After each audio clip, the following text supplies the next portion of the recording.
बाबा जी और हजूर जी की प्यारी संगत जी, राधा स्वामी जी, स्वागत है आपका हमारे चैनल भजन मार्गम में। संगत जी, जब सतगुरु हमें नामदान देते हैं, जब वे हमें परमात्मा से मिलने की युक्ति समझाते हैं, उस क्षण हमारे हृदय में कैसी दिव्य उमंग जाग उठती है, यह हर सत्संगी जानता है। उस समय मन में एक नई ऊर्जा, एक नया उत्साह, एक नई शुरुआत की भावना होती है। हम भीतर ही भीतर यह निश्चय कर लेते हैं कि अब हम अपने जीवन में कोई कमी नहीं रहने देंगे। हम हर दिन भजन सुमिरन के लिए समय निकालेंगे, सद्गुरु के हर आदेश का पालन करेंगे और संसार के बीच रहकर भी भीतर अपने मालिक से जुड़ने का प्रयास करेंगे। हम यह वचन देते हैं कि अब जीवन का लक्ष्य सिर्फ एक होगा, अपने मालिक तक पहुंचना। लेकिन संगत जी, कुछ समय बीतते ही वही मन जो उस दिन भाव विभोर होकर समर्पण का वादा करता है, फिर से संसार की ओर भागने लगता है। धीरे धीरे वही उत्साह ठंडा पड़ जाता है। भजन सुमिरन न करने के हमारे पास हजारों बहाने होते हैं। कभी समय नहीं है, कभी नींद ज़्यादा आ रही है, कभी मन नहीं लग रहा, कभी थकान है, कभी घर के काम है, तो कभी यह बहाना कि आज मन शांत नहीं है, कल से पक्का बैठेंगे। लेकिन सच यह है संगत जी कि ये सब मन के छल हैं। मन कभी नहीं चाहता कि हम भीतर जाएं, क्योंकि जब हम भीतर उतरेंगे तो उसका खेल खत्म हो जाएगा। और यही कारण है कि यह रास्ता बाहर से जितना सरल लगता है, भीतर से उतना ही कठिन है।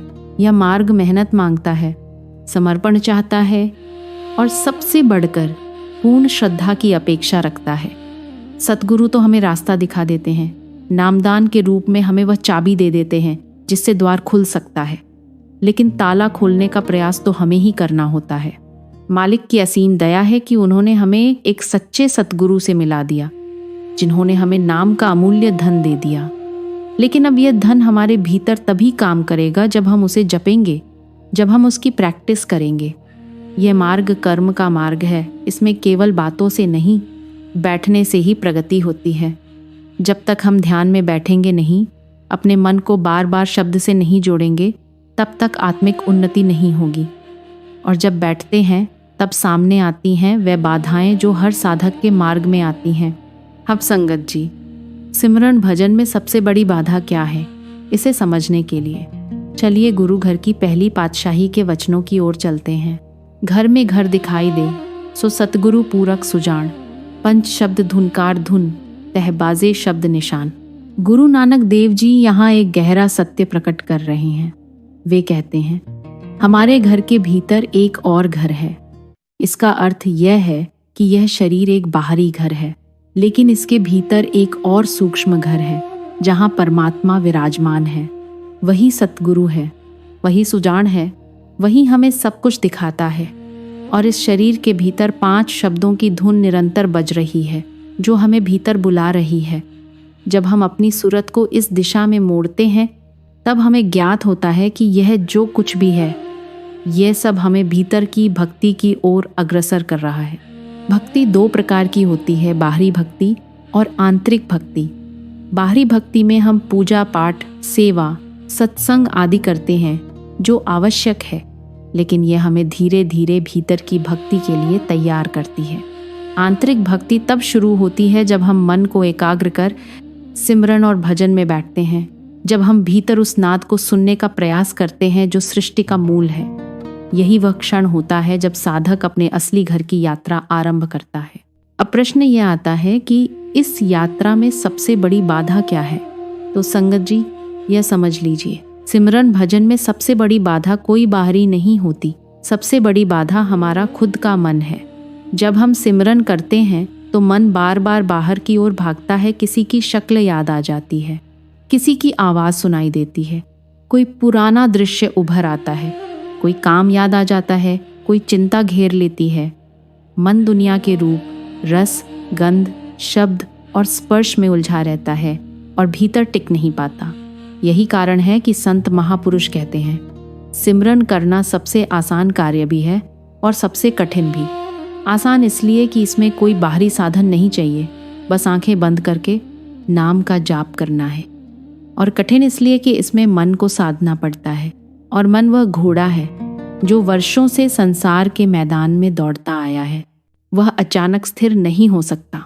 संगत जी, वीडियो को अंत तक अवश्य श्रवण करें, क्योंकि आज की चर्चा आपको न केवल ये बताएगी कि सिमरन भजन में सबसे बड़ी बाधा को कैसे पार करें और अपने भीतर के सच्चे घर तक कैसे पहुंचा जाए। संगत जी, आगे बढ़ने से पहले आपसे एक छोटी सी विनती है, जल्दी से हमारे चैनल भजन मार्गम को सब्सक्राइब कर लें, ताकि ऐसे ही आध्यात्मिक ज्ञान आप तक निरंतर पहुंचता रहे। संगत जी, सिमरन का सबसे बड़ा अभाव हमारे जीवन में समय की कमी नहीं, बल्कि प्राथमिकता की कमी है। सतगुरु हमें बार बार समझाते हैं कि सिमरन कोई सामान्य अभ्यास नहीं, बल्कि आत्मा को परमात्मा से जोड़ने का सीधा साधन है। लेकिन हम में से अधिकांश इसे उस गहराई से नहीं निभा पाते। हम सिमरन को पूरा समय ही नहीं देते, और यही हमारी सबसे बड़ी चूक बन जाती है।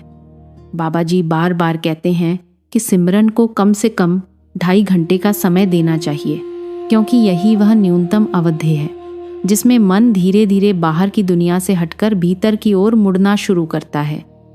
जब हम सिमरन को टुकड़ों में बांट देते हैं, 10 मिनट सुबह, 15 मिनट शाम को, या थोड़ा थोड़ा करके दिन भर में, तो ये केवल शरीर को संतोष देता है, आत्मा को नहीं।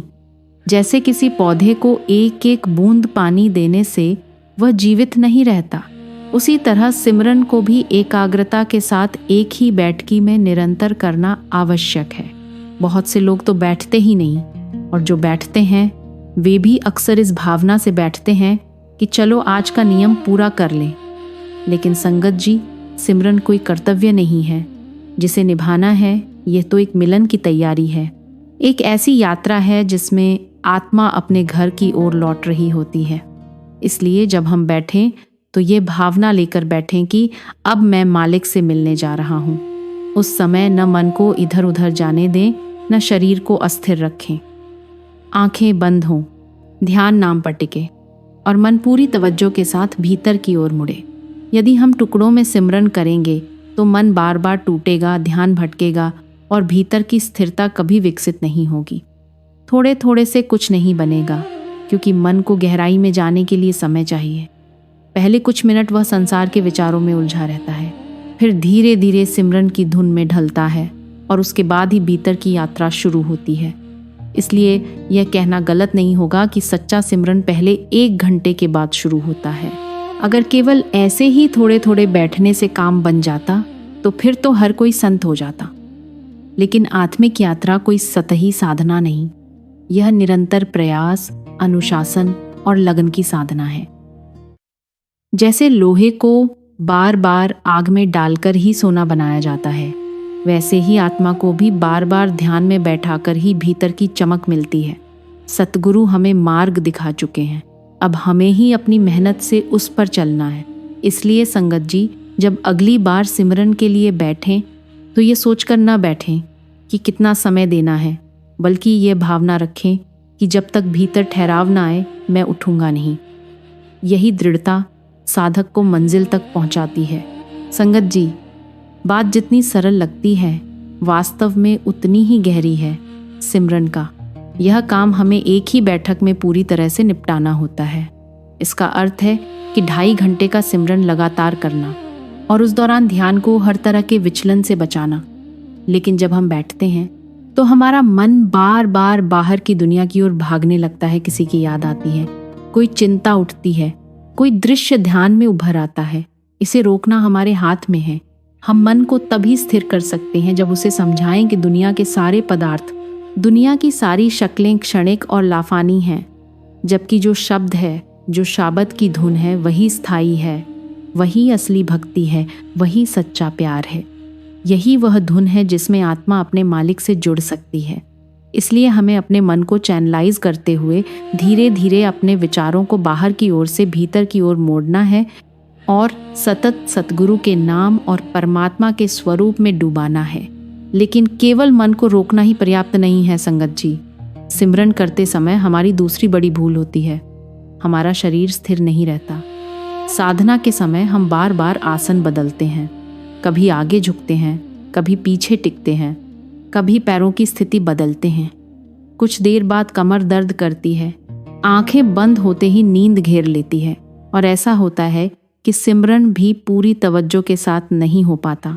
ध्यान की स्थिरता के लिए यह आवश्यक है कि शरीर सहज और स्थिर हो, तभी मन ध्यान में टिक पाएगा।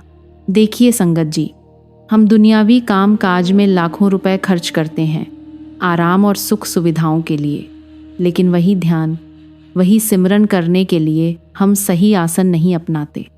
अगर आसन सही नहीं है तो शरीर असहज रहेगा और मन भी स्थिर नहीं रहेगा।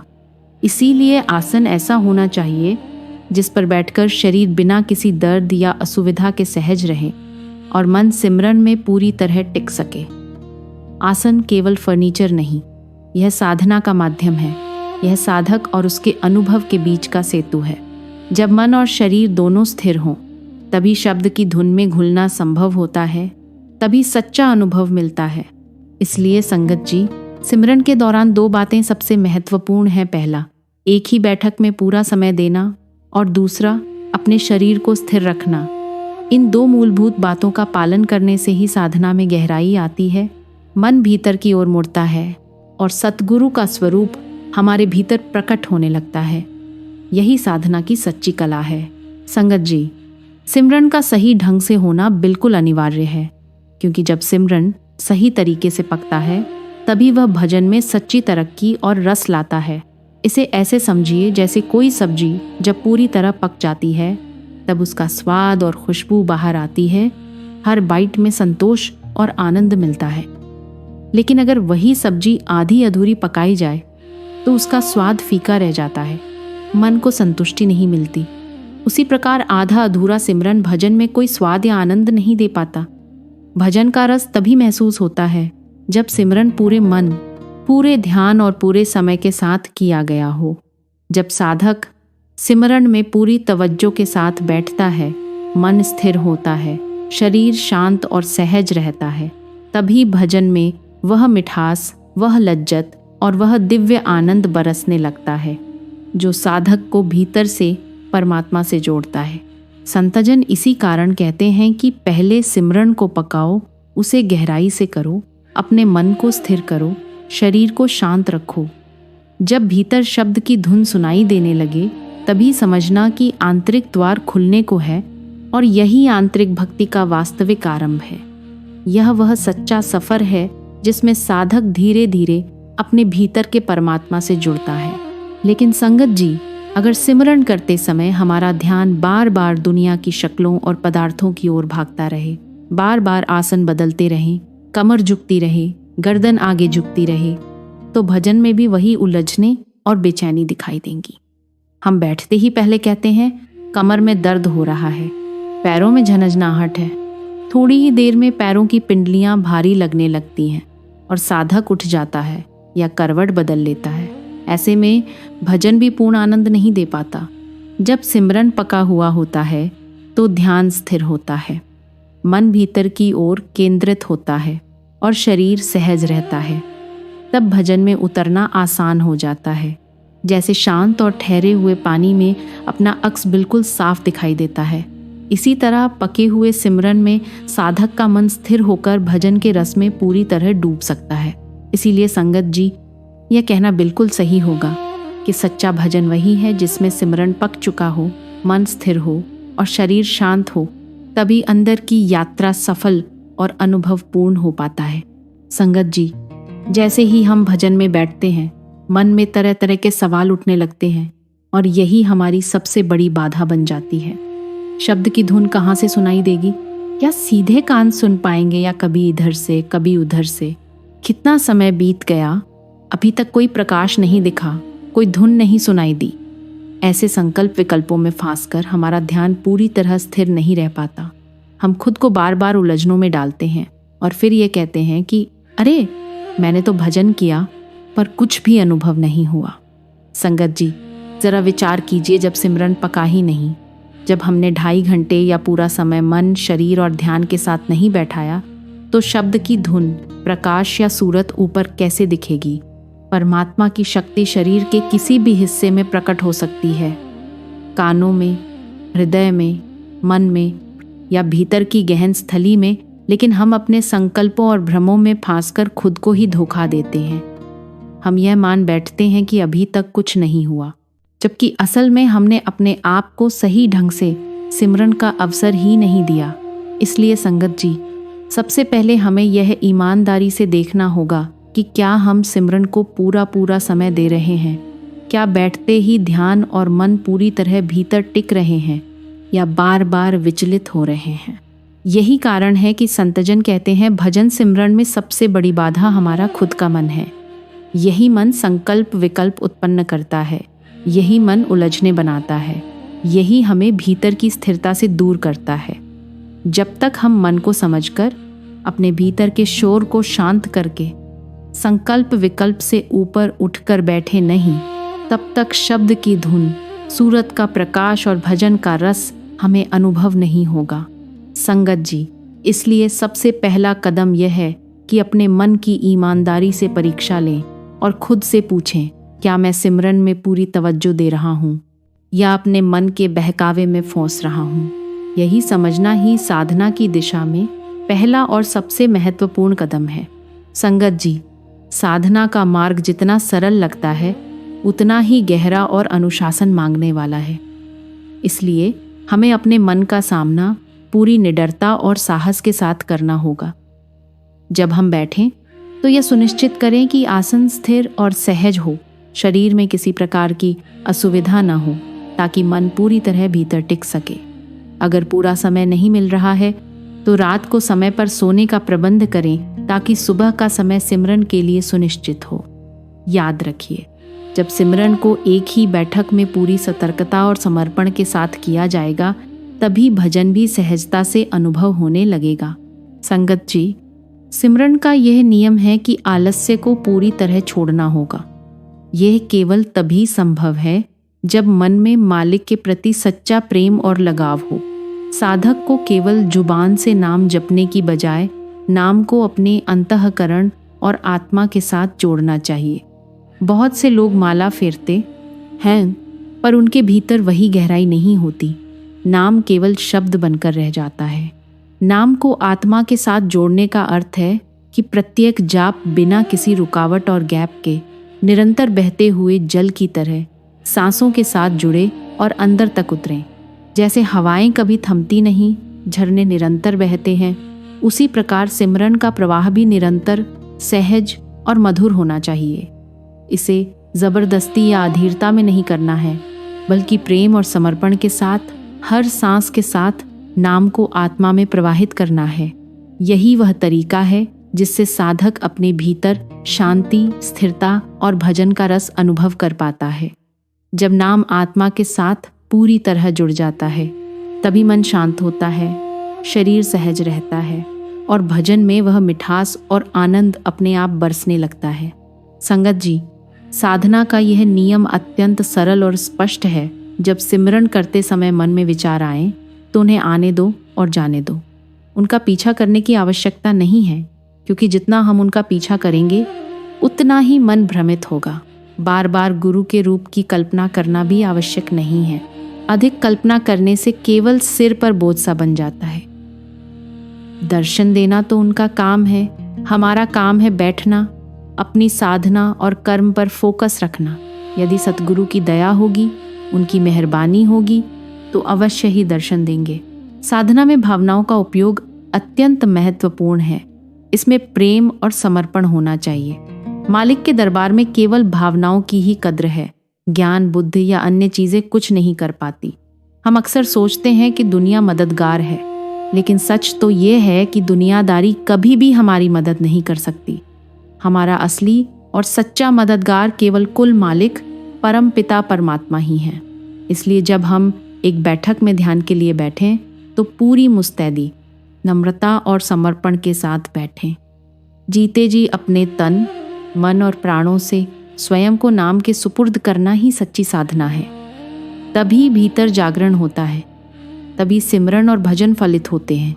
लेकिन संगत जी, अक्सर ये देखा जाता है कि हम बैठते ही नहीं या बैठते समय पैर फैलाकर टेढ़े होकर बैठते हैं और फिर कहते हैं कि बैठा नहीं जा रहा। जो लोग ठीक से बैठ लेते हैं वे वास्तव में मुबारक हैं यह सद्गुरु की दया है। शरीर की ऐसी बनावट होना खुदा का शुक्र है। जो लोग नहीं बैठ पाते, चाहे वे रोगी हों या शारीरिक रूप से असमर्थ, उनका यह अर्थ नहीं कि वे भजन नहीं कर सकते। यदि आप नीचे नहीं बैठ सकते तो कुर्सी पर बैठ जाइए। कुर्सी पर बैठने में भी यदि कठिनाई हो तो लेटकर ही भजन करें। मुद्दा यह है कि यह साधना पूरी शिद्दत, प्रेम और समर्पण के साथ की जाए। जैसे सिमरन को पकाना होता है, वैसे ही भजन को भी पकाना होता है।